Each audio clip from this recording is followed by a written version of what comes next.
Euzu billahi mineşşeytanirracim. Bismillahirrahmanirrahim. Elhamdülillah ve salatu ve selamu ala Resulillah. Değerli arkadaşlar, Farsça gramer dersimizin 55.sini yapmak üzere birlikteyiz. Geçen dersimizde muallim merhum Ahmet Cevad'ın Lisan-ı Farsi adlı kitabından 147. sayfaya gelmiştik. Konu başlığımız ne? Mürekkep isimler, sıfatlar. Birleşik isimler, birleşik sıfatlar. 102. kaide. Diyor ki, tafsil ettiğimiz enva-i terkibattan maada mürekkep isim ve sıfatlar teşkili için müteaddit suretler vardır. Bunları da berveç zir beyanda devam eyleriz. Ne dedi?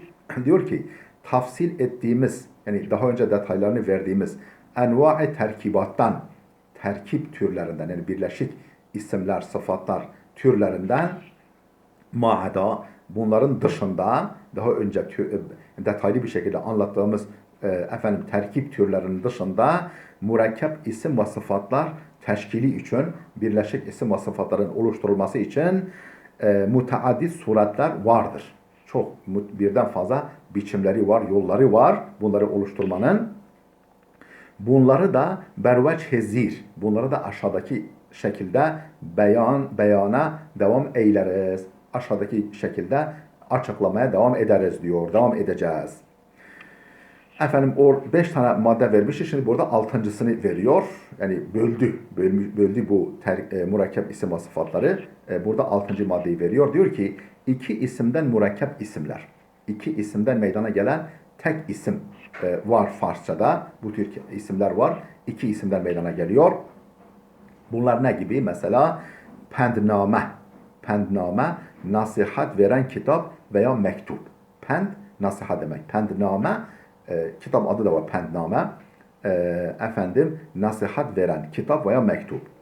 Lütufname, lütfu ihtiva eden mektup. Lütufname, yani birine bir bağışta, bir lütufta bulunmayı haber veren mektup. Lütufname, lütfu ihtiva eden mektup.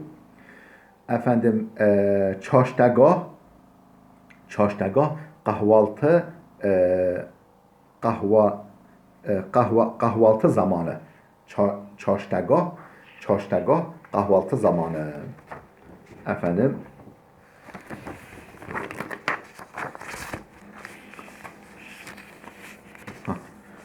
Xobgah uyku mahalli yatak. Xobgah, yani uyku demek. Xobgah uyku mahalli yatak anlamına geliyor. Gamgede içinde gam çekilen hane. Yani diyelim ki birisinin hanesi gam ve keder yeri. Burası gamgede der. Yani gamkede içinde gam çekilen hane.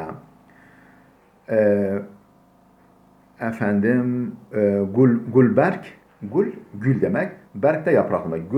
Gülberk, gül yaprağı. Gülberk, gül yaprağı. İkisi de isim. İki isimden bir isim meydana geliyor. Dehkan puser, köylü çocuk. Dehkan, köylü demek. Dehkan puser, köylü çocuk. Diyor ki bazen bu iki isimden tamamıyla diğer bir isim çıkar. Bazen böyle yakın anlamlı da olmaz. Yani ortaya çıkan isim köküne yakın anlamda olmaz. Bambaşka bir isim de çıkabilir. İki isimden mürekkep bambaşka bir isim, manadaki bir isim de çıkabilir. Bazen bu iki isimden tamamıyla diğer bir isim çıkar. Mesela harguş. Harguş mutamut. Harfi manası eşek kulak.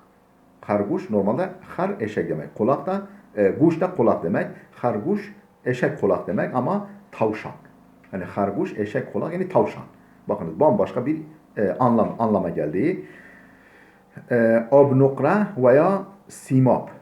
Abnukra veya simap mutamut manası, harfi manası su gümüş veya gümüş su. Su gümüş su.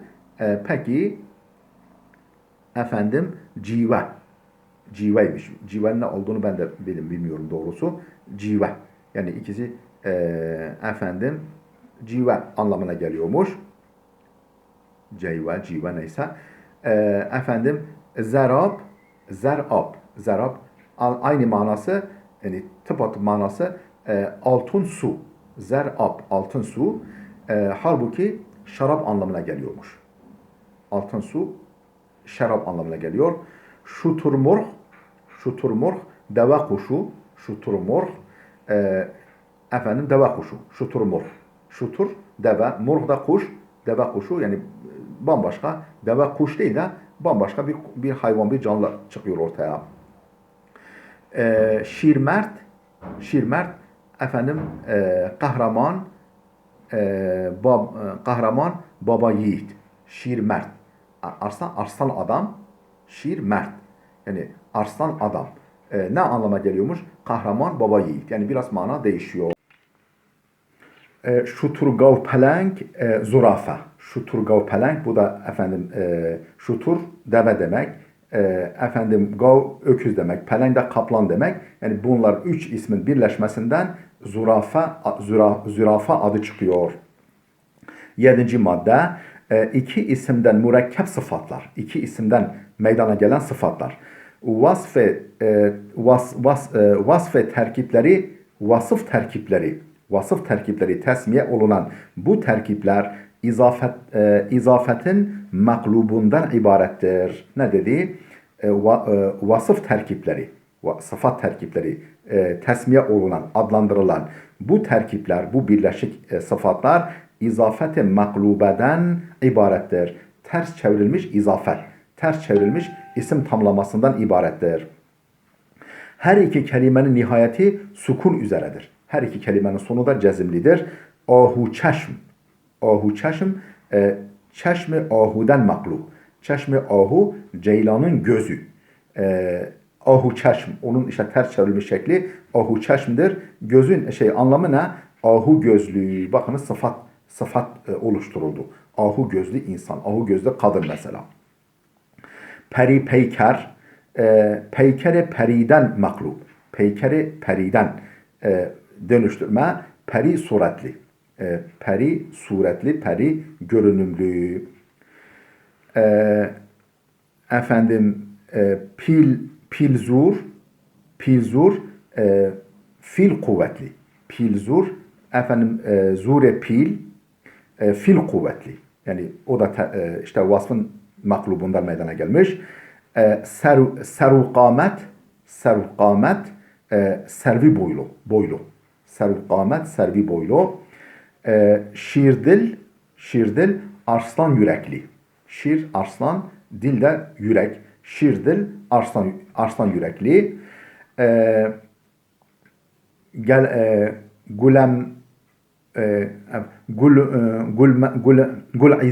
Gülizar var ya, Gülizar, o orta harfi okuyamadım.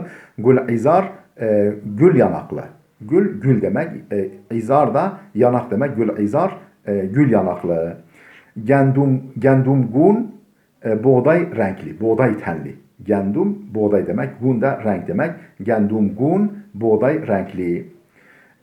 Lale ruh, lale yanaklı. Ruh yanak demek. Lale ruh, lale yanaklı. Meşk buy, mişk buy, misk demek. Buy da koku demek. Misk kokulu anlamında. 8. madde, bir sıfat ile bir isimden mürekkep sıfatlar. Yani bir sıfatı oluşturmak için efendim bir isimle bir sıfatın birleştirilmesi. Yani bir isimle bir sıfattan meydana gelen sıfatlar. Purdil, efendim purdil, gönülle dolu yani cesur. Yani yani yürek dolu, vücudu yürek dolu, yani çok yürekli, cesur anlamında. Pür dolu demek, dil de gönül demek. Pür dil. Efendim sıfat artı isim, gönülle dolu yani cesur anlamında. Pürgadap, pürgazap. Pür tehevvür, Türkçemizde yani Osmanlıca'da kullanılıyor. Pürgazap, gazapla dolu yani hiddetli. Şirin zaban, şirin tatlı, zabanda dil. Bakın bir sıfat bir isim. İkisi birleşmiş. Tatlı dilli anlamına geliyor. Yeni bir sıfat oluşmuş. Zudmest. Zudmest. Zud çabuk. Mest de yani sarhoş. Çabuk sarhoş olan. Zudmest. Çabuk mest olan. Çabuk sarhoş olan. Zerdruh. Zerdruh yani mutabut manası aynı manası sarı yanak ama utanan korkan anlamına geliyor. Yani beti benzi sarardı. Beti benzi sarı yani utanan gerçi utanan kişinin yüzü kızarıyor ama demek ki Farsça'da sarı yüzlü yani beti benzi sararmış o utanma anlamına da geliyor. Utanan korkan efendim ha kemzur kem az demek zur da güçlü demek az kuvvetli zayıf az kuvvetli zayıf anlamına geliyor. Giranser başı ağır yani sarhoş. Başı sarhoş hani başını kaldıramıyor ya böyle. Gözü gidiyor, başı aşağı doğru iniyor falan. Giranser başı ağır. Yani sarhoş anlamına geliyor. Efendim tenk dil, tenk dar demek. Dil de gönül demek. Canı sıkılmış. Yani içi daralmış, gönlü daralmış. Tenk dil efendim canı sıkılmış demek. Bazen bir sıfatla bir isimden mürekkep isimler de teşkil edilebilir. Bazen bir sıfatla bir isimden mürekkep isimler de teşkil edilebilir. Bir sıfat ve bir isim birleşerek mürekkep isim de yani her zaman mürekkep sıfat teşkil edilmez, oluşturulmaz. Bazen efendim mürekkep isimler de teşkil edilebilir. Örnekler niknam, inam. Niknam, inam. İnamlı değil de namı iyi değil de inam. Huşksal, huşksal kurak sene. Huşk kurak demek. Sal da yıl demek. Huşksal kurak sene. Efendim bedbu, bedbuy fena koku. Bedbuy fena koku. 9. madde sıfatla emri hazır veya ismi mef'ulden mürekkep sıfatlar. Bir sıfat artı emri hazır. Yani karşımızdakine emir kipi, karşımızdakine emretme kipi veya ismi mef'ulden yani bir sıfat artı emri hazır veya bir sıfat artı ismi mef'ulden meydana gelen birleşik sıfatlar. Mesela tizrev, tizrev çabuk giden. Rav git demek. Tiz de çabuk. Bak sıfat artı emir. Sıfat artı emir. Tizrev çabuk giden. Hoşnuviz, nüvis yani yaz demek. Efendim hoşnuviz güzel yazan. Zudhan, han oku demek. Yani bu han oku demek. Zudhan çabuk okuyan demek. Kem yap, yap bul demek. Kem az, az bulunur.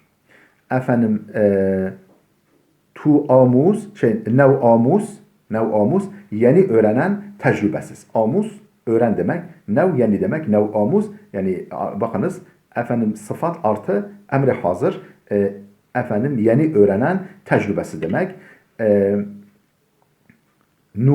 Nureside bu da ism mef'ul. Nu yeni sıfat. Reside de ism mef'ul. Taze yetişmiş. Nureside taze çıkmış, taze yetişmiş meyve için mesela. Efendim pes nişin, nişin otur demek. Binişin yani pes arka, pes nişin alçak mahallerde oturan, alçak yani aşağı yerlerde oturan. 10. madde isim ile emri hazır. İsim artı emri hazır. Yani efendim karşımızdakine emir, hazır olana emir veya ismi mef'ulden veya mazi-i mutlaktan mürekkep sıfatlar. Bir isim olacak her halükarda. Artı ya emri hazır ya ismi mef'ul veya mazi-i mutlak. Mazi-i mutlaktan meydana gelen sıfatlar. Mesela peygamber haber getiren demek nebi. Peygamber, peygam haber demek. Ber de efendim emri hazır. Yani götür demek. Ber, biber. Peygamber haber getiren, haber yani haber götürüyor. Yani Allah'tan bir haberi alıyor bir yerlere götürüyor. Taht nişin, tahta oturan. Efendim taht nişin, tahta oturan. Hudfuruş, kendini satan yani kendini öven. Kendini satan, kendini pazarlıyor, satıyor. Yani tabiri caizse kendini öven anlamında. Hudpesend kendini beğenen. Hudpesend kendini beğenen. Hatırpesend gönle hoş gelen. Hatırpesend gönle hoş gelen. Gönlün beğendiği. İbret amuz, ibret öğreten. İbret amuz, ibret öğreten, ibret veren. Dest amuz, ele alışan me'nus. Yani ele yani insanın eline alışan ve cana yakın. Evcil demek anlamında. Dest amuz. Yani demek ki kuşu veya kuzuyu kendi eline alıştırırsın. Yani ona yem vere vere, tuz vere vere neyse bir hayvanı kendine alıştırırsın. Dest amuz, ele alışan, me'nus yani cana yakın, evcil anlamında. Dilpezir, gönlün kabul ettiği, beğendiği, makbul. Gönlün kabul ettiği, gönlün beğendiği ve makbul anlamına geliyor. Dil azar, gönlü inciten. Dil azar, dil gönül demek. Azar da inciten demek. Gönlü inciten. Ruh efza, hayatı uzatan. Ruh efza, hayatı uzatan. Sihirxiz, seherxiz, seher bizim bildiğimiz seher. Seherxiz, seher vakti kalkan. Şehvan, şebxan, şeb gece demek, xan da okuyan. Şebxan gece vakti teganni eden, gece öten, gece okuyan anlamında. Paymal, Türkçemizde kullanılan paymal. Paymal, ayak altında çiğnenen. Paymal oldu. Ayak altında çiğnenen. Şemşirzen, kılıç vuran, kılıç sallayan, kılıç vuran. Kamyab, muvaffakiyet bulan, mes'ud olan. Değerli dostlar, burada dursun. Gelecek dersimizde inşallah kaldığımız yerden devam ederiz. Allah'a emanet olun.